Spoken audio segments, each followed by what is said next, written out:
The General Assembly is back in session, but most of their work this week has been organizational, setting the stage for the months to come.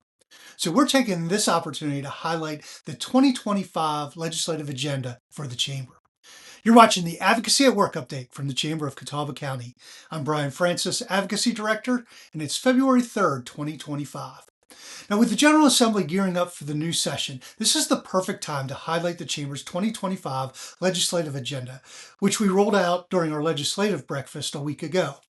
Our focus is on workforce development, infrastructure investment, smart taxation, regulatory reform, and affordable health care, all aimed at fostering a strong business climate and economic growth in Catawba County. So let's start with workforce development. We're advocating for investments in education and job training to ensure that businesses have access to a well-prepared workforce. That means increasing educational attainment, expanding affordable childcare options, and supporting early learning programs. We also support policies that help individuals re-enter the workforce, including those previously incarcerated or dealing with mental health challenges or substance use disorders. Infrastructure is another key priority. A thriving economy depends on modern, reliable infrastructure.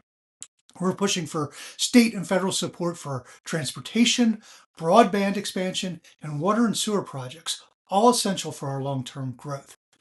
Specific projects on our list include the reconstruction of I-40 to Tennessee, the completion of NC-150 and Startown Road improvements, and securing funding for enhancements at Hickory Regional Airport. We're also advocating for transportation finance reform to ensure all road users equitably contribute to maintaining our state's highway system. Now, education is at the core of workforce development, and we support policies that attract and retain quality teachers, modernize the school report card system to better reflect student achievement, and expand capital funding for school construction to keep pace with our growing community, and renovate those facilities that are antiquated. We also back calendar flexibility for schools, allowing final exams before the winter break and allowing us to better align high school schedules with community colleges for those dually enrolled students. In economic development, we're advocating for greater flexibility in state incentive programs so that investment decisions can be based not just on job creation, but also on the overall capital investment and location in the community.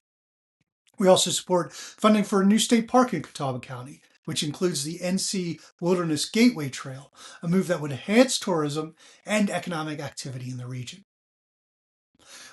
Finally, one of the most pressing challenges for our local workforce is childcare availability. We're pushing for business incentives that support employee childcare benefits and for funding programs that create innovative solutions to address local shortages. Similarly, we recognize the growing need for income-aligned housing, and that's why we're backing efforts to streamline regulations, promote strategic planning, and expand public-private partnerships to increase access to housing that meets the needs of our workforce. Smart taxation and regulatory reform are also key pillars of our agenda. We support lowering business tax rates, keeping tax revenues local, and avoiding unnecessary regulations that burden businesses. At the same time, we believe any regulatory policies should be fair, clearly defined, and cost-effective. I know it's a lot, but lastly, we're focused on affordable health care.